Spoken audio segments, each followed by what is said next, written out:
ॐ सहनाववतु सहनौ भुनक्तु सह वीर्यं करवावहै तेजस्विनावधीतमस्तु मा विद्विषावहै। ॐ शान्ति शान्ति शान्तिः।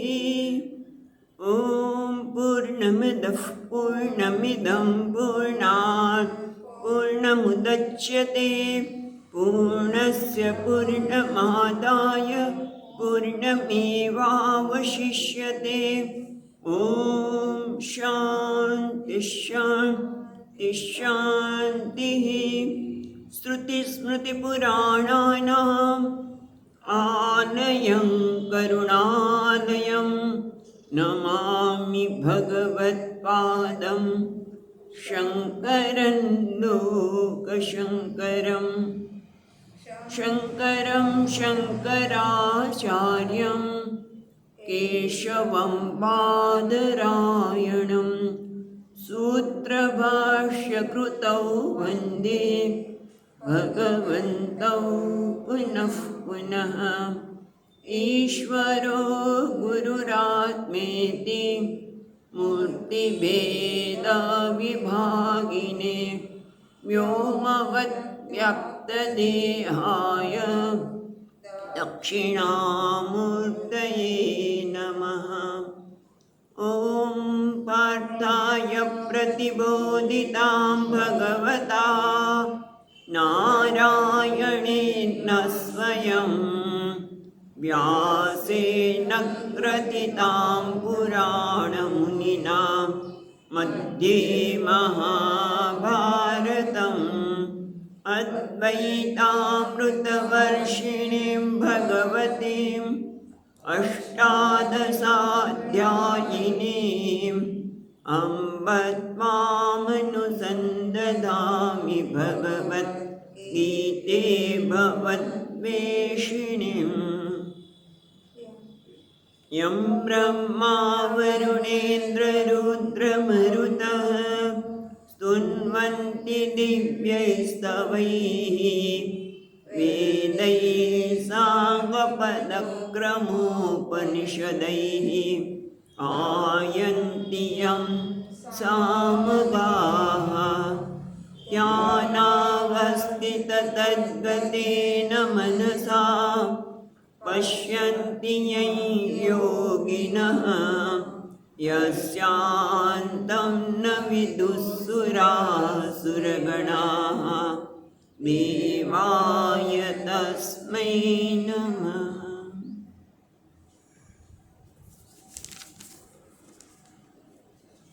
एकवीसमा श्लोकથી ત્રીજો અધ્યાય 21મો શ્લોક। यद्यदाचरति श्रेष्ठः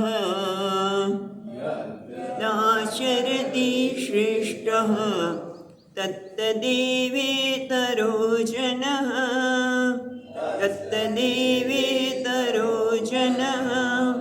स यत्प्रमाणं कुरुते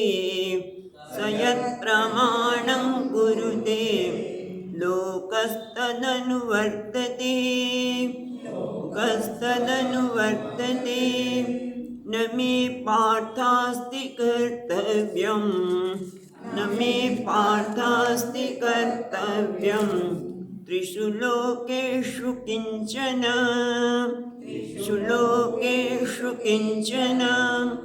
नानवाप्तमवाप्तव्यं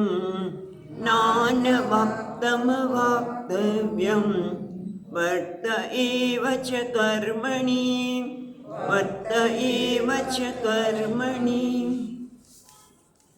આપણે જોઈ રહ્યા છીએ એ પ્રમાણે ત્રીજા અધ્યાયમાં ભગવાન કર્મની મહત્તા બતાવે છે।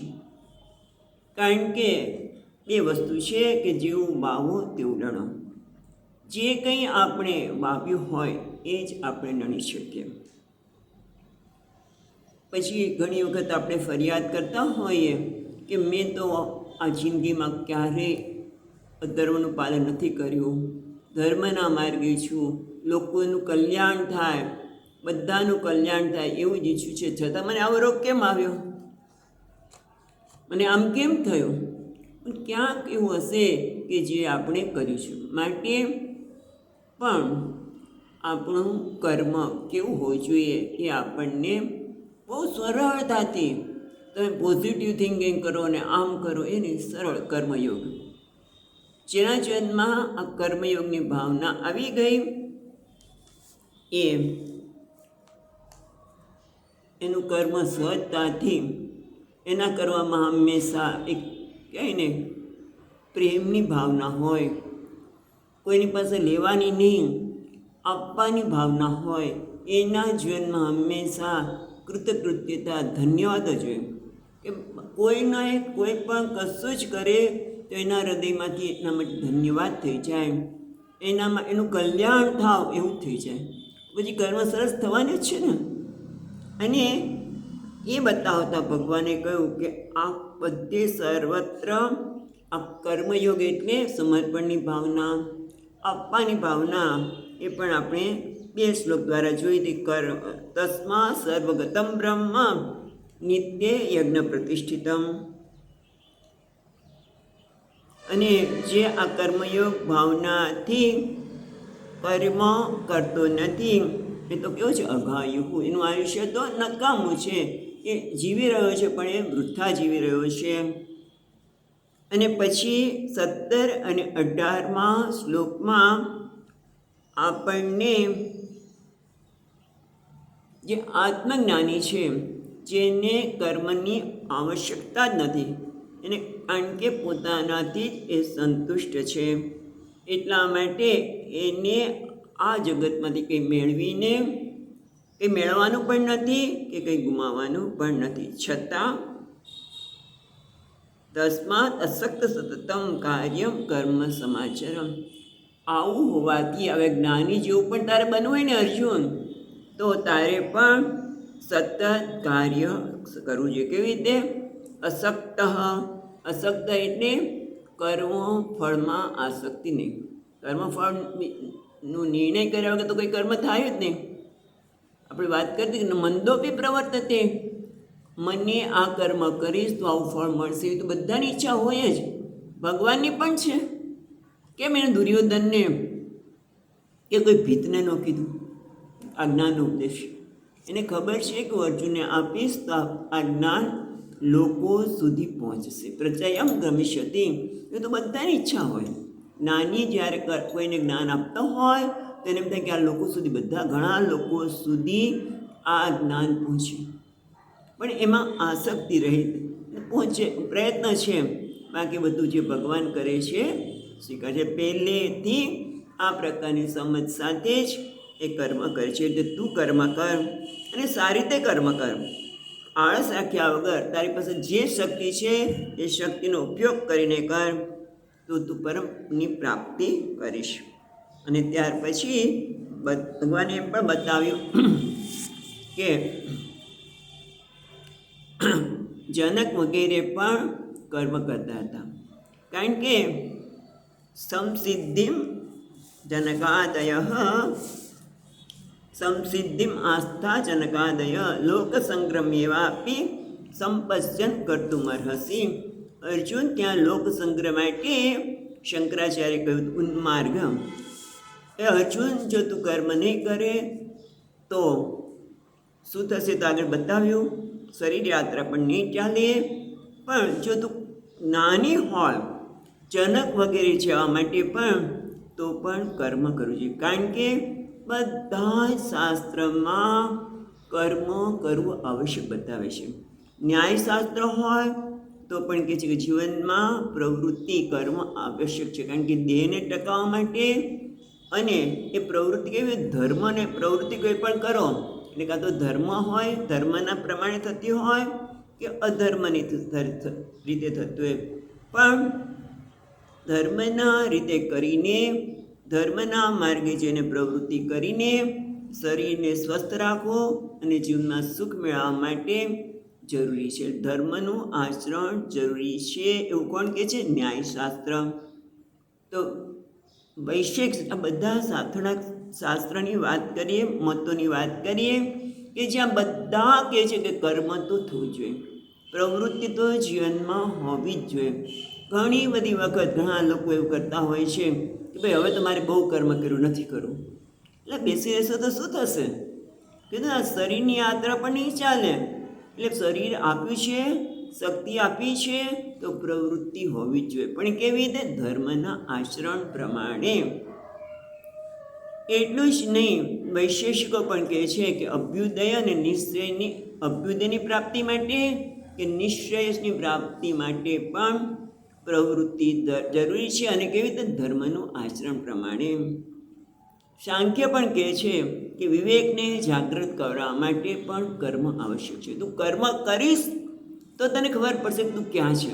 તો તને જીવનમાં કર્મફળના આધારે કંઈક વિવેક જાગૃત થશે, તો તું સાચો નિર્ણય લઈ, જીવનના માટે સાચો નિર્ણય લઈ શકીશ. માટે પણ કર્મ આવશ્યક છે, પણ એ બધા જ ધર્મને આધારે, મૂલ્યોને આધારે. યોગશાસ્ત્રમાં પણ કર્મની આવશ્યકતા બતાવે છે. અને ભક્ત પણ કહે છે કે ધર્મનું, આપણે ભાગવતમાં જોયું છે માટે શ્લોક જોઈએ છીએ કે ધર્મ સ્વનુષ્ઠિતમ પુંસામ વિક્ષક્ષેને કથા સુયઃ ન ઉત્પદ્યતે યો રતિ શ્રમ એવ હિ કેવલમ. એટલે કે તમે ધર્મનું અનુષ્ઠાન કરો, કર્મ ધર્મ પ્રમાણે કરો, અને જ્યારે પરમાત્માના કથામાં જો પ્રેમનો જાગૃત થાય તો તમારા બધા જ કર્મ કેવા છે? ફક્ત શ્રમ છે. ભગવાનમાં પ્રેમ જાગૃત થવો જોઈએ. તો વાચસ્પતિ મિશ્રા એ કહે છે કે તમે કર્મ એટલા માટે કરો કે જેથી એક દિવસ, કર્મ એટલે ધર્મ, અને ધર્મના આધારે કર્મ કરો તો એક દિવસ તમને જ્ઞાન માટે જિજ્ઞાસા જાગૃત થઈ જોઈએ. એટલે ભક્ત કહે છે વિશ્વના ભગવાનના કથામાં રતિ જાગૃત થવી જોઈએ. તો આ એમ કહે છે કે તમને વિવિધિશા જનકત્વમ ધર્મ લક્ષણમ.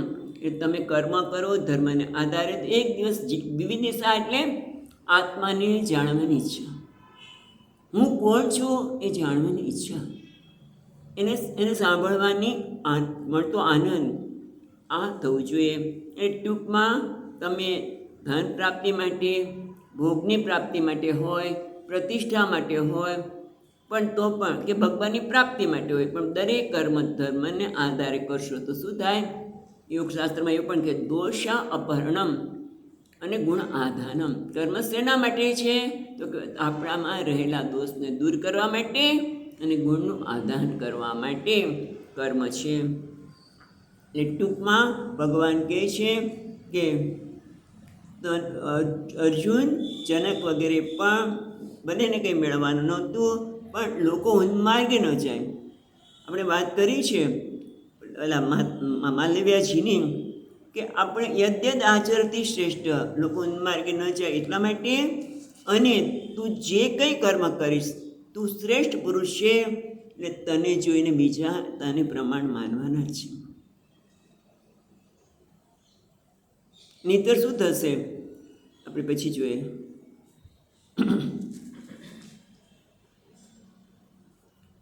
યદ પ્રમાણમ કુરુતે લોકસ્તદનુવર્તતે. એટલે ટૂંકમાં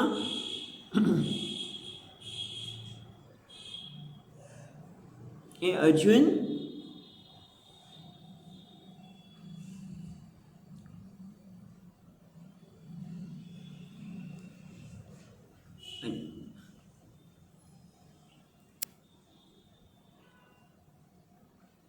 પ્રૌઢવાદી માત્રેણ.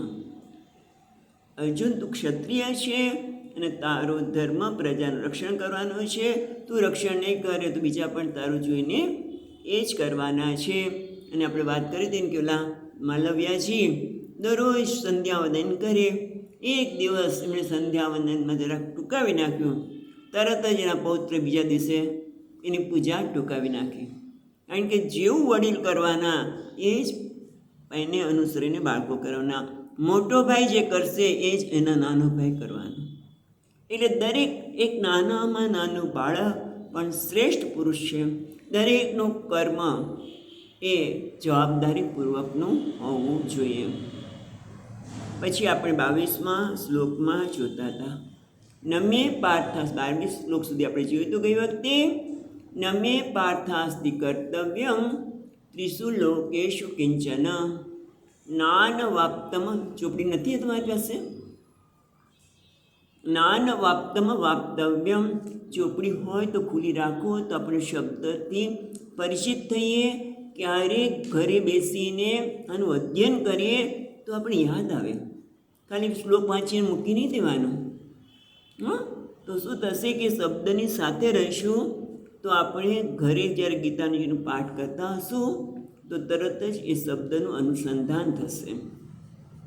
નમે પાર્થાસ્તિ કર્તવ્યમ ત્રિષુ લોકેશુ કિંચન નાન ન અનવાપ્તમ વાપ્તવ્યમ વર્ત એવ ચ કર્મણિ. એટલે ભગવાન કહે છે કે અર્જુન એ પાર્થ, અને ગઈકાલે આપણે ભાગવતમાં જોયું તે પ્રમાણે પાર્થ કોને કહેવાય? પહ અર્થ પાર્થ. પ એટલે પરમેશ્વર, જેનો અર્થ છે એ પાર્થ. એટલે અર્જુન તું તો પાર્થ છે, તારા માટે તો પરમેશ્વરની પ્રાપ્તિ જ તારા માટે પ્રયોજન છે. માટે હું તને સત્ય કહું છું. શું છે કે સામાન્ય રીતે માણસ કોઈ પણ કર્મ ક્યારે કરે? કર્તવ્ય કર્મ ક્યારે કરે? આપણે ચોપડી પણ શું કામ ખોલીએ? એ પણ કર્મ જ છે ને. એ ક્યારે કરીએ? કે એના દ્વારા મને કંઈક મળવાનું છે, માટે કંઈક પ્રયોજન જો સિદ્ધ થતું હોય તો કરીએ, એ તો ન કરીએ. એટલે કર્તવ્ય કર્મ ક્યારે? કંઈક મેળવવાનું હોય તો, કંઈક પ્રયોજન સિદ્ધ થતું હોય તો, કંઈક બનવાનું હોય. આનાથી કંઈક વધારે સારો બનીશ, હું ગીતાનું અધ્યયન કરીશ તો સારો બનીશ, તો હું કરું. સત્સંગમાં જઈશ તો મને કંઈક મળશે, પુણ્ય મળશે, તો જ આપણે સત્સંગમાં જઈએ. કંઈ પણ કરવાનું હોય તો કાં તો મારે કંઈક મેળવવાનું છે, કંઈક બનવાનું છે, અથવા તો કંઈક દૂર કરવાનું છે. મારા જીવનમાં આવતા અવરોધો હું સત્સંગમાં જઈશ તો દૂર થશે. અને કંઈક દૂર કરવાનું હોય, હું આ કર્મ કરું જરાક, આ બધી સ્નાન પણ શેના માટે કરીએ છીએ? જેથી આ શરીર શુદ્ધ થાય. એટલે કંઈક દૂર કરવાનું છે. એટલે ટૂંકમાં આપણે કોઈ પણ કર્મ કરીએ, કર્તવ્ય કર્મ, તો કાં તો હું કંઈક મેળવવાનું છે માટે, કંઈક બનવાનું છે માટે, અથવા તો કંઈક દૂર કરવાનું છે માટે. પણ અર્જુન, મારે તો કંઈ કરવાનું નથી, કારણ કે આગળ કહેવાના છે નમામ કર્માણિ લિંપંતિ નમે કર્મ ફલે સ્પૃહા. એ અર્જુન, મને કોઈ કર્મ લેપાયમાન પડતો નથી અને કર્મની સ્પૃહા નથી. કેમ? કારણ કે કરતાપણાનું અભિમાન જ નથી. મારામાં કરતાપણું જ નથી રહ્યું. કરતાપણું ક્યારે હોય? જ્યારે મારે કંઈક મેળવવાનું હોય ત્યારે, કંઈક દૂર કરવાનું હોય ત્યારે. પણ નમે પાર્થાસ્તિ કર્તવ્યમ, એ અર્જુન, મારે કોઈ કર્તવ્ય રહ્યું નથી. કારણ કે નાન વાપ્તમ વાપ્તવ્યમ, ન અનવાપ્તમ વાપ્તવ્યમ. જે કંઈ મેળવ્યું નથી એને મેળવવાનું હોય તો મારે કર્મ કરવું પડે. સ્વર્ગમાં જવું હોય તો નર્કમાં જતા અટકવા માટે, અથવા તો ભૂત, ભવિષ્ય અને વર્તમાન, કંઈક ભૂતકાળમાં. તમે જોયું, બહુ સુંદર વાત જોઈ કે આપણે ભૂતકાળમાંથી પણ બહાર નીકળી શકતા નથી. એના માટે એક બહેન હતી, એ નદી કિનારે ઊભી હતી, રડતી હતી.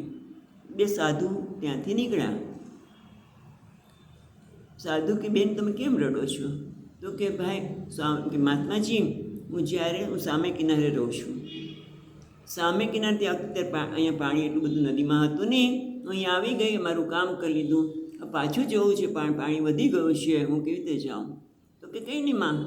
એટલે બહેનને એક સાધુ એને ઉપાડી લીધી, નદી પાર કરાવી દીધી અને મૂકીને આગળ જતા રહ્યા. 2 કલાક થઈ ગયા. પછી બીજો સાધુ કહે છે કે આપણે તો સ્ત્રીને અડવું જોઈએ જ નહીં. તો એ સ્ત્રીને અડ્યું અને કેટલી બધી આનંદ માણ્યો હશે એના સ્પર્શનો.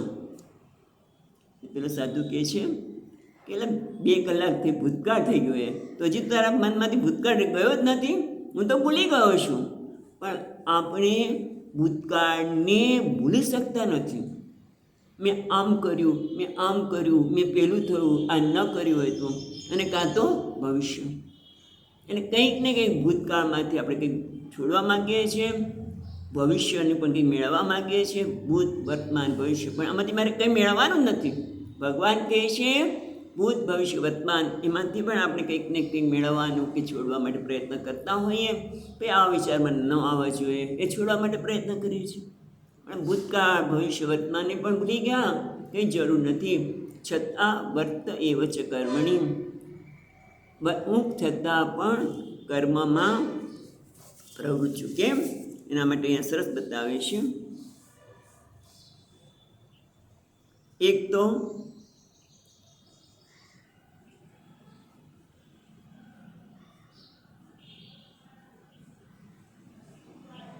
ઓકે 23 એટલે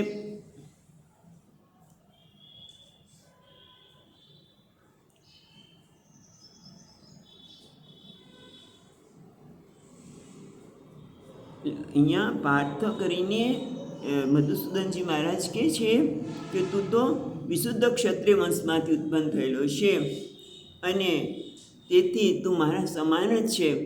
એટલે તું પણ કર્મમાં પ્રવૃત્ત થા. ભલે તારે કંઈ મેળવવાનું ન હોય તો પણ એક તો એટલા માટે કે તું જેવું કરીશ યદ્યત આચરતી શ્રેષ્ઠ તત્ત દેવેતરો જન, તારું જેમ જ કરવાના છે.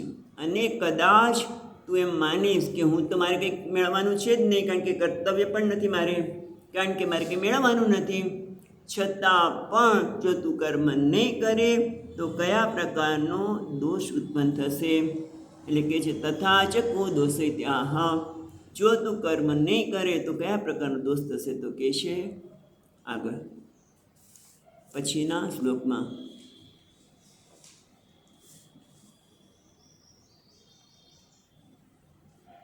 યદિ હિ પુનઃ અહમ ન વર્તેયમ, જો હું ફરી ભગવાન બીજી રીતે કહે છે કે જો હું કર્મ ન કરું તો શું થાય.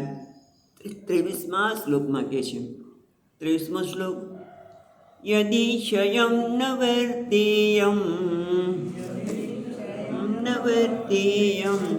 જાતુ કર્મણ્યતંદ્રિતઃ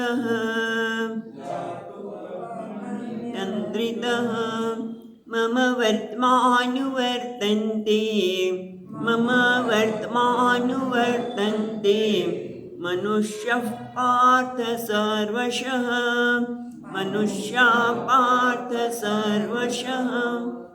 ભગવાન કહે છે યદિ એટલે કે જો, હિ યદિ ક્ષયમ છે ને જુદું પાડે છે, તો યદિ હિ અહમ ન વર્તેયમ, જો હું યદિ પછી હિનો કેમ કે અહમ હું ન વર્તેયમ પ્રવૃત્ત ન થાવું, જાતું એટલે ક્યારેક, કર્મણી કર્મમાં કેવી રીતે અતંદ્રિત એટલે સાવધાન રહીને, હું મારા કર્મમાં સાવધાન રહીને પણ ન વર્તું તો મમ વર્તમાનું વર્તનતે મનુષ્યા પાર્થ સર્વશ. હે પાર્થ, મમ વર્તમાં એટલે માર્ગ, મારું અનુસરણ, વર્તમાં એટલે માર્ગ એટલે અનુસરણ, અનુવર્તનતે એને જ બધા લોકો અનુસરણ કરશે. મનુષ્યા પાર્થ સર્વશ, બધા જ લોકો મારા માર્ગને જ અનુસરશે. ક્યારે?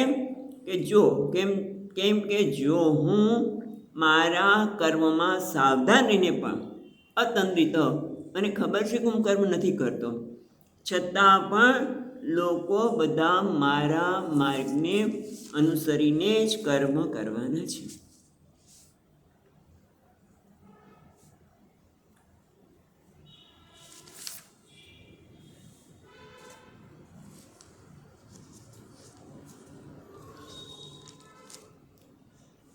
હવે મહત્ત્વની વસ્તુ એ છે કે આપણે સામાન્ય રીતે કર્મ કરીએ ત્યારે શું વિચારતા હોય છે કે ભાઈ હું આ દવા નહીં લઉં. કેમ? મને આ પ્રકારનો રોગ થયો છે, માટે આ દવા લેવાની આવશ્યકતા છે, પણ હું એ દવા નહીં લઉં. કેમ?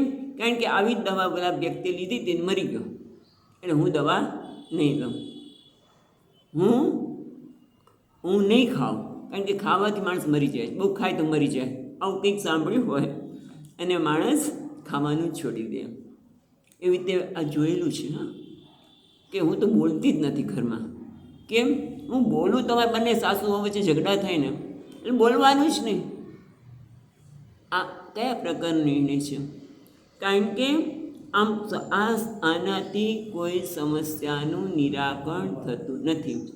અને એવી જ રીતે માણસ પણ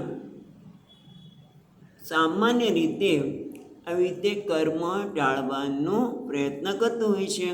અને ભગવાન તો શ્રેષ્ઠ પુરુષ છે, એટલા માટે શ્રેષ્ઠ આચારમ આપી ભગવાન અહીંયા 3 વસ્તુની વાત કરી. એક તો લોક સંગ્રહ માટે પણ, કે લોકો માર્ગે ન જાય માટે, એટલે કે યદિ હયમ ન વર્તેયમ, જો હું કર્મ ન કરું, વર્તેયમ, જો હું કર્મ ન કરું ને અર્જુન, તો બધા જ ક્યારેક જાતું દરરોજ નહીં, ક્યારેક પણ કર્મ ન કરું તો અતંત્રિત એટલે અસાવધાનીથી કર્મ ન કરું, સાવધાન ન રહું અને ક્યારેક છોડી દઉં, તો લોકો તરત જ મારા માર્ગને અનુસરશે. કે જો ભગવાન નથી કરતા, પછી આપણે શું કામ કરવું છે? એટલે અહીંયા કહે છે મનવાદી અહમ ઈશ્વરસ્ય ચેત, હું ઈશ્વર તરીકે પણ જો હું કર્મ ન કરું, તદા મદ અનુવતી નામ મનવાદી નામ અપી કર્મ અનુપત્તે હે લોકસ્થિતિ હેતો કર્મણા લેભ. એટલે ભગવાન કહે છે કે જો હું કર્મ ન કરું તો મને તરત મનુ વગેરે પણ અનુસરવાના છે. એટલે ટૂંકમાં મોટાભાગના લોકોને તો આમ જોતું જ હોય, કર્મ ન કરવા માટે, નિષ્ક્રિયતા માટે લોકોને મસ્ત પ્રેમ જ હોય છે. એટલે કોક ન કરતો હું શું કામ કરું, લે એ નથી કરતા તો હું શું કામ કરું, તરત જ એ લોકો એનું અનુસરણ કરે છે. હું તો શ્રેષ્ઠ પુરુષ છું અને દરેક વ્યક્તિ શ્રેષ્ઠ જ છે. એ જે દિવસે એ કર્મ છોડી દે એટલે તરત જ એની નીચેની વ્યક્તિ કહેશે ભાઈ અમે શું કામ કરીએ, અને એનાથી શું નુકસાન થઈ આપણે જોઈએ છીએ. પણ અહીંયા તો ભગવાન કહે છે કે જો અર્જુન હું કોઈ પણ પ્રવૃત્તિ ક્યારેક અસાવધાની રહીને પણ ન કરું તો તરત જ કરવાના છે. અને કોઈ પણ પ્રવૃત્તિ પાછળ સામાન્ય શું હોય છે કે આનાથી અનુકૂળ હોય, વસ્તુ અનુકૂળ હોય તો આનંદ મળે અને પ્રતિકૂળ હોય તો દુઃખ મળે. માટે આ દુઃખદાયક છે માટે છોડી દો. પણ દુઃખદાયક જેમ કે બોલવાથી ઝઘડો થાય છે માટે મૂકી દો, બોલવું જ નહીં ઘરમાં. તો તમે વિચાર કરો કેવું વાતાવરણ હોય, ઘરમાં કોઈ બોલતું જ ન હોય, સાસુ ને બહુ એક ઘરમાં હોય પણ બીજા પુરુષો તો બધા જતા રહ્યા હોય અને બેમાંથી કોઈ બોલે નહીં, વાતાવરણ કેવું દુઃખદાયક હોય. એ દુઃખ વધવાનું છે, ઘટવાનું નથી. એટલે સામાન્ય રીતે માણસને વસ્તુ દુઃખદાયક લાગે માટે એ કર્મ છોડી દે છે. અને પેલો જ્ઞાની કેમ નથી કર્મ કરતા? કારણ કે જ્ઞાનીને જો તમે જુઓ, જ્ઞાનીનો કર્મ કેવો હોય છે, એમાં કોઈ અજ્ઞાન નથી હોતું, એનામાં કોઈ કામના ઈચ્છા પણ નથી હોતી અને અહંકાર પણ નથી હોતું. ભગવાને કીધું કે મારે કંઈ મેળવાનું નથી, કારણ કે હું તો બધું જ પ્રાપ્ત કરી ચૂક્યો છું. પણ છતાં હું જો કર્મ નહીં કરું તો તરત જ મને અનુસરનારા ઘણા છે. તમે વિચાર કરો. આની વાત કરતી એકદમ બીજી વસ્તુ યાદ આવી કે તરત જ લોકો એને અનુસર કરાવે છે. એક વ્યક્તિ સર્કલ ઉપર હોય અને સિગ્નલ જો તોડી દે અને જતો ઘોડો ગયો તો હું શું કામ ન જોઉં, એટલે કે હું શું કામ ન જોઉં. સર્કલ ફરવાનું હોય તો એનો ફરીને શોર્ટકટમાંથી જાય તો બધા એના અનુસરવાના, કારણ કે લોકોને શોર્ટકટ કરવું ગમે છે. પણ એનાથી એને શું નુકસાન થશે ખબર નથી. એના માટે નાની વાત યાદ આવે છે કે બાળક હતો બાળપણમાં, એ વડીલ સાથે જાય અને વડીલ જરા ફરીને જાય, એટલે કે આપણે જવાનું છે તો અહીંથી જતા રહે ખેતરમાંથી તો વહેલા પહોંચી જઈએ. એ તો દાદા તમે દરરોજ ફરીને કેમ જાઓ છો, આ ખેતરમાંથી જતા રહે તો ન જવાય? જવાય બેટા, પણ ત્યાં કાંટા કાંકરા બધું છે. વાડમાં કાંટે નાખ્યા છે, એ બધા બહાર આવી ગયા હોય તો કાંટોય વાગી શકે, કાંકરાય વાગી શકે. અને આ રસ્તો ભલે મોટો છે પણ એ સખણી રાજમાર્ગ, જેમ સ્વામીજી મહારાજ કહે છે એ પ્રમાણે એ રાજમાર્ગ છે, પણ મોટે ભાગે શોર્ટકટ લોકો કરે. જો એક વ્યક્તિ સર્કલ ઉપરથી શોર્ટકટ કરવાનો તો બીજું કે ચાલો આપણે જઈએ અને પછી શું થાય, એક્સિડન્ટ થાય. એ રીતે ભગવાન કહે છે કે જો હું કર્મ નહીં કરું ક્યારેક પણ સાવધાન થયા વગર અસાવધાનીથી તો બીજા મારા મારે કારણ કે બધા શ્રેષ્ઠ છે માટે બહુ સાવધાનીપૂર્વક કર્મ કરવા જોઈએ. તો તરત જ લોકો એને અનુસરવાના છે. કેમ કે શોર્ટકટ તમે ન કરવું, કર્મ ન કરવાનું બધાને મોટે ભાગે ગમતું હોય છે. આમ તો ન કર્મ કરવું એનાથી શું ગુમાવવાનું છે, પણ આપણે જોઈએ છે જે અશ્રેષ્ઠ છે શ્રેષ્ઠને અનુસરે છે. માટે જો હું નહીં કરું તો બધા જ મને અનુસરશે અને એનાથી કયો દોષ થશે, શું ગુમાવવાનું થશે, એ 24મા શ્લોકમાં કહે છે. ઉત્સિદેયુરિમે લોકાઃ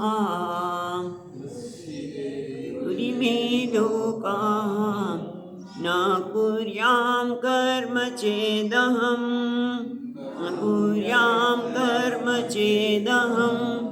શંકરસ્ય ચ કર્તા સ્યામ ઉપહન્યામિમ પ્રજાઃ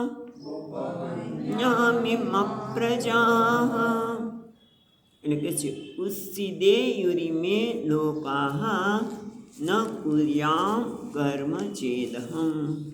એટલે ભગવાન કહે છે ઉત્સિદેયમ,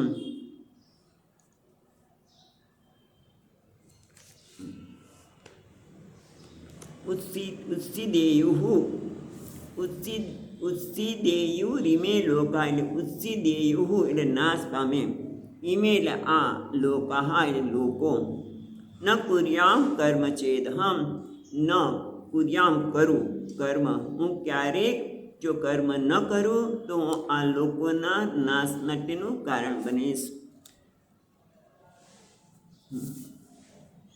શંકરસ્ય ચ કર્તા સ્યામ છેદ એટલે ભગવાન કે છેદ એટલે ભગવાન ક્યારેય ન કર્મ કર્યું બનવાનું નથી. કારણ કહ્યું ને કે હું તો મારે કંઈ મેળવવાનું છતાં હું કર્મમાં પ્રવૃત્ત છું.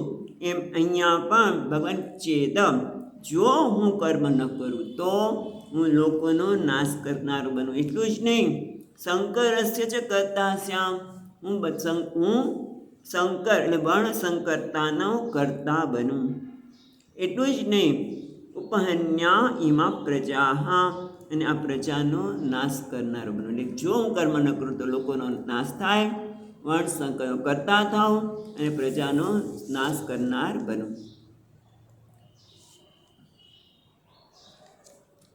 અને એક વસ્તુ જ્યારે કર્મ ભગવાન કહે છે કે હું કર્મ ન કરું તો કર્મ એટલે ધર્મ, કર્મ એટલે ધર્મ કર્મ. કારણ કે ધર્મ એટલે આપણા બહુ વિશાળ છે, ધારણા ધર્મ. હા, જે બધાને ધારણ કરે તે, જે બધાનો સ્વીકાર કરે તે. આપણો ધર્મ એવો નથી કે ભાઈ જો તમે અમારા ધર્મને નહીં પાળો તો તમને આ લોકો અમારા ભગવાન તમને નરકમાં મોકલશે, તમારો નાશ કરશે, એવું નથી. બધાને જે ધારણ કરે એને ધર્મ. ધર્મ એટલે અસુરી પ્રવૃત્તિથી મુક્તિ, ધર્મ એટલે શોર્ટકટમાંથી મુક્તિ. શોર્ટકટ એટલે મૂલ્યો, ક્યારેક મૂલ્યનું પાલન નહીં કરતો ચાલશે, એ શોર્ટકટ કહેવાય. હું રોજ મૂલ્યનું રોજ ભગવાનનું નામ લઉં છું, રોજ એટલો સમય કાઢું છું, એક દિવસ નહીં કરતો ચાલશે, પછી બીજે દિવસે એમ થાય કે હવે આજનો દિવસ નહીં કરતો ચાલશે. જો આવું થાય છે. હા, કે એક દિવસ માળા ન કરી હોય, હવે કાંઈ નહીં, આજ બહુ કામ હતું, આજે માળા ન થઈ, કાલે કરીશ. પછી કાલે પણ માંડ મેળ બળ હોય પણ બધી આગળ દિવસની માળા ન થાય, પછી ભગવાનનું નામ ન લેવાય અને ધીમે ધીમે ધીમે ધીમે શું થાય, ગયા. એટલે ટૂંકમાં પ્રમાદ એટલે કર્મ એટલે ધર્મ કર્મ, ધર્મ એટલે સદાચાર, આસુરી પ્રવૃત્તિ નહીં, શોર્ટકટ નહીં, પ્રમાદ નહીં. ધર્મ એટલે યજ્ઞ, સમર્પણની ભાવના, મૂલ્યનું પાલન. જરાક તમે મૂલ્યનું પાલન ન કરો એટલે નાશ થાય. જેમ કે જાલંધરની પત્ની વૃંદા ધર્મના માર્ગે હતી અને એ ધર્મનું ફળ એના પતિને મળતું હતું. કોઈ જાલંધરનો નાશ કરી શકતું નહોતું. પણ એક છીંડું ભગવાને શોધી કાઢ્યું કે આ જાલંધર બધાને બહુ હેરાન કરે છે. બધા લોકોને, દેવતાઓને પણ. એટલે ભગવાને વિષ્ણુએ જાલંધરનું રૂપ એને ગયા. એક નાનકડું કે છે ઉત્સિદે યુરિમે લોકાહા ન કુર્યામ કર્મ ચેદહમ.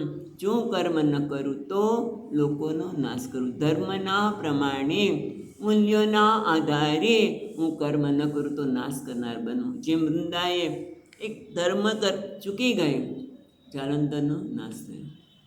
એ ટૂંકમાં આપણે ભગવાન પોતે કહે છે, પણ આ બધાને લાગુ પડે છે કે જો હું કર્મ ન કરું તો લોકો પણ મને અનુસરવાના છે. કારણ કે હું શ્રેષ્ઠ વ્યક્તિ છું, એટલે મને પણ અનુસરવાના છે. હું ધર્મનું આચરણ ન કરું, કર્મ ન કરું તો લોકો મને અનુસરવાના જ છે. અને હું ન કરું તો લોકો નહીં કરે. અને એને તો જે ઘણું બધું બાકી છે, એને મેળવવાનું છે. એને કંઈ કર્મ દ્વારા બનવાનું છે. હજી એને કર્મ દ્વારા કંઈક જોઈએ છે. હજી કર્તૃત્વનું અભિમાન ગયું નથી. હજી એ કર્મમાં, એના કર્મમાં વિક્ષેપ થાય છે. અમુક કર્મ કરીએ કે ન કરીએ તો મનમાં વિક્ષેપ ઉત્પન્ન થાય છે. એનામાં કર્તૃત્વની ભાવના છે, હજી રાગ છે, દ્વેષ છે, અને એ બધું અંદર પડ્યું હોય અને છતાં એ કર્મ ન કરે. કારણ કે ભગવાન જ કરતા, હું શું કામ કરું? મનુ પણ વિચાર કરે કે ભગવાન આ કર્મ નથી કરતા તો હું શું કામ કરું? મનવાદી. અને એ બધા શ્રેષ્ઠ પુરુષો જેમ કર્મ ન કરે, બીજા નથી જ કરવાના. એના લીધે પોતાનો નાશ. ઉત્સિદે યુરિમે લોકાહા, હું એ લોકના નાશ માટે નિમિત્ત બનું. એટલું જ નહીં, શંકરસ્ય કર્તા શ્યામ. અર્જુન પણ કહે છે, અર્જુન પણ આ શબ્દ વાપરે છે ને, શંકરસ્ય કર્તા શ્યામ. ભગવાન જો હું કર્મ કરીશ ને, જો પેલા અધ્યાયમાં જો શબ્દ છે, પેલા અધ્યાયમાં આ શબ્દ વાપર્યો છે અર્જુને કે શંકરસ્ય કર્તા શ્યામ. ભગવાન જો યુદ્ધ કરીશ ને તો હું વર્ણશંકર પ્રજાનો કર્તા બનીશ. કારણ કે હું યુદ્ધ કરીશ તો લોકોની મૃત્યુ થશે, અને એટલે વર્ણશંકરની આપણે વર્ણના પ્રકારે ધર્મ નહીં થાય અને વર્ણશંકરનો કર્તા થઈશ. ભગવાન પણ કહે છે હું લોકો કહે છે કર્મ કરીશ તો વર્ણશંકરની પ્રજા થશે, વર્ણશંકરનો કર્તા થઈશ. કોણ?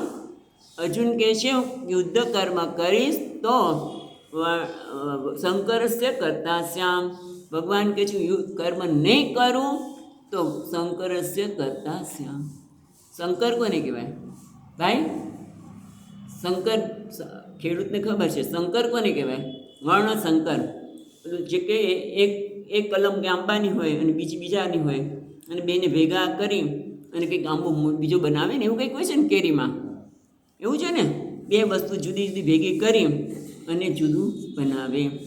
એ રીતે અહીંયા પણ શંકરસ્ય કરતા શ્યામ. એટલે જો હું કર્મ નહીં કરું ધર્મને આધારે, મૂલ્યોને આધારે, તો લોકો પણ એનો ત્યાગ કરવાના છે. એટલે તમે જુઓ કે એને જે કર્મ કરવું જોઈએ એ કર્મ નથી કરતું.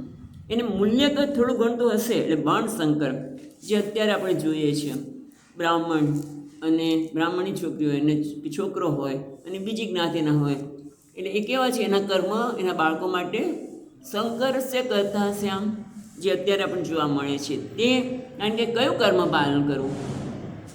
પિતાજી જૈન છે અને પેલી એની મા છે એ હિન્દુ છે, એટલે શિવજીને માને, હનુમાનજીને માને. ઓલો દેરાસરમાં જાય તો એને નવકાર ભણવા કે ઓમ નમઃ શિવાયનો પાઠ કરો? શંકરસ્ય કરતા શ્યામ. એ રીતે અહીંયા પણ ભગવાન કહે છે જો કર્મ નહીં કરું તો લોકોનો નાશ કરીશ. કારણ કે કર્મ દ્વારા જેને પ્રાપ્ત થવાનું છે નહીં કરી શકે. અને એ લોકોને કયા કર્મ કરવા? શંકરસ્ય કરતા શ્યામ. કારણ કે કર્મ કરવું કે ન કરવું એની પાછળનું કારણ શું છે? જો કર્મ ન કરવાની પાછળ આપણે કંઈક દૂર કરવા માટે નથી કરતા. આ વસ્તુ કરીશ તો મને આ મળશે માટે. અને જ્ઞાની પણ કર્મ ન કરે પણ એ શેના માટે? એનું કર્તૃત્વ જ નથી, એને કંઈ મેળવવાનું જ નથી. ખ્યાલ આવે છે? જ્ઞાનીને કંઈ મેળવવું નથી માટે કર્મ નથી કરતા. કીધું ને કે મારે કંઈ મેળવવાનું નથી, પણ જો કે જ્ઞાની પણ કર્મ કરે જ છે. આ તો સામાન્ય સંજોગો વાત કરીએ છીએ કે કર્મ ન કરવાની પાછળ બે કારણ હોય છે. કાં તો કંઈ મેળવવું નથી માટે, અને કાં તો કંઈક દૂર કરવું છે માટે.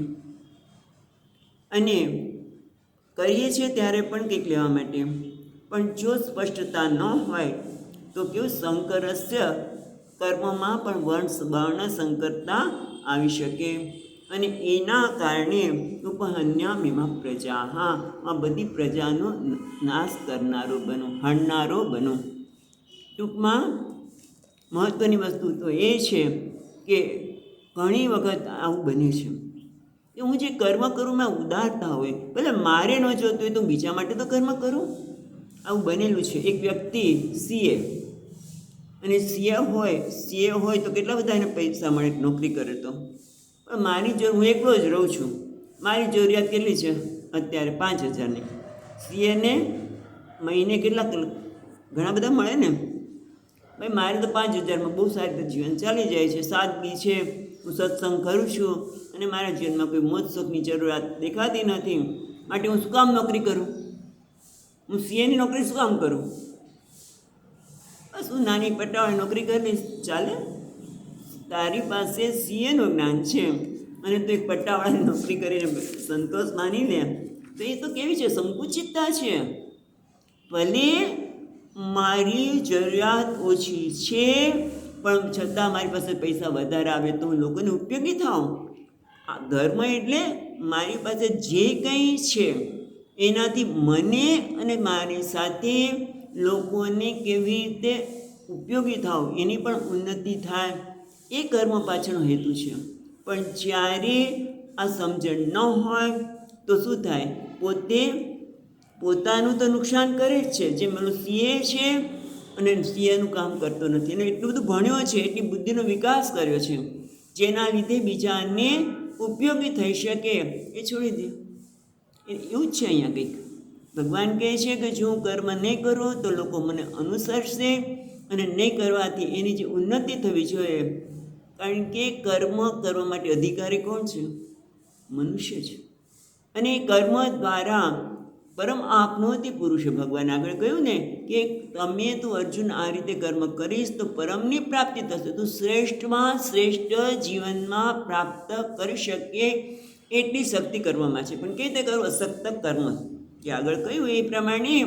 પણ એ કરે નહીં તો શું થાય? ઉસ્તી દેવરી મેં લોકો, આ લોકોના નાશનું કારણ બનીશ. કારણ કે જે કર્મ દ્વારા એને મળવાનું છે નહીં મળે, અને પાછા એના કર્મ પણ કેવા હશે? વર્ણ સંકર હશે, અને એના લીધે હું પ્રજાને હણનારો બનીશ. તો શું કરવાનું?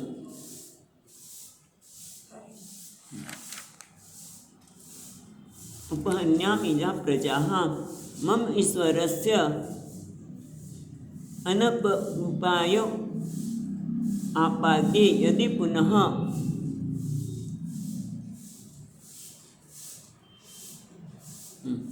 એટલે તન્યા જીવનમાં એ આપણું ભાષ્યથી વાંચતા, પણ જો જ્ઞાની છું, મારામાં કૃતાર્થ બુદ્ધિ છે, તો પણ કોઈ કરવાની જરૂર નથી, છતાં પણ બીજા ઉપર અનુગ્રહ કરવા માટે, બીજાને ઉપયોગી થવા માટે પણ કર્મ આપણા ભાગે જે આવ્યું હોય કર્તવ્ય કર્મ એ કરવું જોઈએ.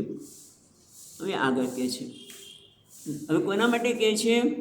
જે જ્ઞાની છે, જેને કશું મેળવવાનું નથી, જેણે પ્રાપ્ત લીધું છે, એના માટે કહે છે. શું કહે છે? 25મા શ્લોકમાં સત્તા કર્મણ્ય વિદ્વાંસ, સત્તા કર્મણ્ય વિદ્વાંસ યથા કુર્વન્તિ ભારત, તા કુર્વન્તિ ભારત, કુર્યાદ વિદ્વાંસ તથા સક્તઃ, કુર્યાદ વિદ્વાંસ તથા સક્તઃ, ચિકીર્ષુ લોક સંગ્રહમ, ચિકીર્ષુ લોક સંગ્રહમ. એટલે ભગવાન કે સત્તા કર્મણી અવિદ્વાંસ યથા કુર્વન્તિ ભારત. એ ભારત, તું તો ભારત, તું કેવું છે? તું તો જ્ઞાનમાં રત છે, છતાં પણ તું તારી જાતને કૃત્ય માનતો હોય, છતાં પણ સત્તા કર્મણી અવિદ્વાંસ. અવિદ્વાંસ એટલે જે વિદ્વાન નથી, જેને જ્ઞાન થયું નથી, તે એ કેવી રીતે કર? સત્તા આસક્ત થઈને કર્મ કરે છે. એક અજ્ઞાની લોકો કર્મમાં આસક્ત થઈને એમાં એવા રચ્યા પચ્યા હોય છે કે કારણ કે એને કંઈક મેળવવાનું છે માટે અજ્ઞાની લોકો કર્મમાં આસક્ત થઈને કર્મ કરે છે તે જ પ્રમાણે કુર્યાત વિદ્વાંસ એટલે વિદ્વાન લોકોએ જ્ઞાનીએ પણ કુર્યાત એ કરવું જોઈએ. કેવી રીતે? અસક્ત અનાસક્ત રહીને ચિકીર્ષુ લોકસંગ્રહ ચિકીર્ષુ લોકના કલ્યાણ માટે એણે પણ કર્મ કરવું છે. સામાન્ય વ્યક્તિ છે જે અજ્ઞાની છે, કારણ કે અજ્ઞાની છે એટલે કે એને ખબર, એને એક જ પ્રકારની સમજણ છે કે મને જગતના પદાર્થો સુખ આપશે, સલામતી આપશે, જગતમાંથી મારે કંઈક મેળવીશ તો જ બરાબર છું. એટલા માટે કર્મમાં આસક્ત થઈને એટલે ઉત્સાહપૂર્વક કર્મમાં રચોપચો રહીને કરે છે. ને જ્ઞાની છે, જ્ઞાની જેને કંઈ મેળવવાનું નથી, કારણ કે એનું કર્તૃત્વ જ નથી. કર્તૃત્વ હોય તો કંઈક મેળવવાનું હોય, અને કર્તૃત્વ જ રહ્યું નથી, કારણ કે પોતાના સ્વરૂપને જાણે છે. જ્ઞાની કોને કહેવાય? જે પોતાને અકર્તા આત્મા રૂપે જાણે છે, પોતે પૂર્ણ છે એ જાણે છે. છતાં પણ જ્યારે એ સમાજમાં છે ત્યારે એને કેવું છે?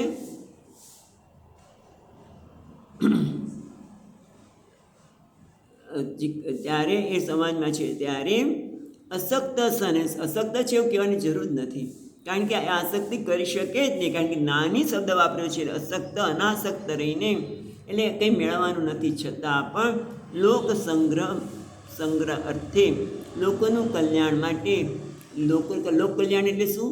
લોકો માર્ગે ન જાય તે માટે. ત્યાં બીજા બધા કહે છે લોક સંગ્રહ એટલે લોકોને પોતાના ધર્મમાં એટલે સ્વધર્મમાં પ્રવૃત્ત કરવા માટે. અને સ્વધર્મ એટલે પોતે ક્ષત્રિય છે તો એનો સ્વધર્મ જે છે તે, અથવા તો પોતે માતા છે તે, પિતા છે, ઓફિસર છે, જ્યાં જે જગ્યાએ છે એને અનુરૂપ એના મોભાને છાજે એવું કર્મ એટલે સ્વધર્મ. લોક સંગ્રહ એટલે ત્યાં વાચસ્પતિ મિશ્રા કે કોઈ કહે છે કે વાચસ્પતિ મિશ્રાની પણ બીજા કોઈ છે, એ કહે છે કે લોક સંગ્રહ એટલે લોકોને સ્વધર્મમાં પ્રવૃત્ત કરવા. લોકો પોતાના ધર્મને, પોતાના કર્તવ્ય કર્મને છાજે એવું કર્મ કરવું. મોટે ભાગે લોકો પોતાના કર્તવ્ય કર્મને છાજે એવું કર્મ કેમ નથી કરી શકતા? કારણ કે કંઈક મેળવવાનું છે, કંઈક રાગ છે, કંઈક દ્વેષ છે. એટલા માટે એ પોતાના કર્તવ્ય કર્મને છાજે એવું કરતા નથી. પણ જો જ્ઞાની છે એ પોતે, એને કશું મેળવવાનું નથી, માટે એનું જે કર્મ છે એ પણ બીજા લોકો કર્મ કરે છે એમ જ કર્મ કરે છે, પણ એનું કર્મ કેવું છે? આસક્તિ રહિતનું. માટે એ દરેક કર્મમાં એમાં એક કહેવાય ને, એક છાપ છે, એમાં એક મોભાને અનુરૂપ કર્મ છે, અને એ જોઈને બીજા લોકો પણ એને અનુસરવાના. ખ્યાલ આવ્યો? ભગવાન અહીંયા એટલું જ કહે છે કે જેમ અજ્ઞાની છે, જ્ઞાની અને અજ્ઞાનીમાં તફાવત આટલો જ છે. જ્ઞાની અનાસક્ત રહીને કર્મ કરે છે અને અજ્ઞાની આસક્ત થઈને કરે છે. જેમ કે સાવ સામાન્ય વાત કે દાદા અને પૌત્ર બંને, કારણ કે દાદા પૌત્ર સાથે રમવા માટે અવેલેબલ હોય, એટલે પૌત્ર અને દાદા બંને રમે છે. શું રહે છે? કેરમની રમત રમતા હોય તો પણ ઓલાને આત્મવિશ્વાસ જન્મે, એટલે ક્યારેક પોતે હારી પણ જાય છે દાદા. અથવા તો વ્યાપારની રમત રમતા હોય ત્યારે પણ એક વસ્તુ કહું, કારણ કે જરાક કોઈને એમ થાય કે દાદા હારી જાય છે ઓલામાં આત્મવિશ્વાસ જણાવવા માટે, પણ છતાં ખબર નથી પડવા દેતા. દાદા જો ખબર પડવા દે કે એને જીતાડવા માટે દાદા આવું કરે છે તો ઓલાને આત્મવિશ્વાસ ન જન્મે. પણ એ રીતે રમે છે કે ચોલાને મને લાગે કે સાચે દાદા હારી ગયા અને પોતાનો એક આત્મવિશ્વાસ જન્મે. અને બીજું શું છે કે એને એના આપણે દાદા બંનેમાં રમતમાં આટલો જ ફેર છે. ઓલો આસક્ત રહીને રમી રહ્યો છે અને દાદા અનાસક્ત રહીને રમી રહ્યા છે. એમ જ્ઞાની પણ જે કંઈ કર્મ કરે છે એમાં આસક્તિનો અભાવ છે. કોઈ વસ્તુ મેળવવાની નથી પણ છતાં લોકોને ઉદાહરણ બને. લોક સંગ્રહ એટલે લોકો ઉન્માર્ગે, શંકરાચાર્ય મહારાજ કહે છે એ પ્રમાણે લોકો ઉન્માર્ગે ન જાય માટે એ કર્મ કરે છે. પણ અનાસક્ત, જેમ પેલો દાદા રમી રહ્યા છે જેમ અનાસક્ત છે એમ આ પણ અનાસક્ત રહીને કર્મ કરે છે. અને જ્યારે અવિદ્વાન છે એ જે રીતે આસક્ત રહીને કરે છે એ રીતે જ કર્મ કર્યો છે. પણ ફક્ત ફેર તફાવત આટલો છે. એવું કેમ કહે છે ભગવાન એ પછી કાલે આપણે જોઈશું કે કેમ એવું કહે છે કે તમારે જ્ઞાનીએ પણ કર્મ કરવા જોઈએ અને કેવી રીતે કર્મ કરવા જોઈએ એ વસ્તુ આપણને કાલે બતાવશે ભગવાન 26મા શ્લોકમાં. અહીં અટકીએ છીએ. ઓમ પૂર્ણમદઃ પૂર્ણમિદં પૂર્ણાત પૂર્ણમુદચ્યતે પૂર્ણસ્ય પૂર્ણમાદાય પૂર્ણમેવાવશિષ્યતે. ઓમ શાંતિ શાંતિ શાંતિ. શંકરં શંકરાચાર્યં કેશવં બાદરાયણં સૂત્રભાષ્યકૃતૌ વંદે ભગવन्तૌ પુનઃ પુનઃ. ઈશ્વરો ગુરુરાત્મેતિ મૂર્તિભેદવિભાગિને વ્યોમવદ્વ્યાપ્તદેહાય દક્ષિણામૂર્તયે નમઃ. ઓમ શાંતિ શાંતિ શાંતિ. હરિ ઓમ. શ્રી ગુરુભ્યો નમઃ. હરિ ઓમ.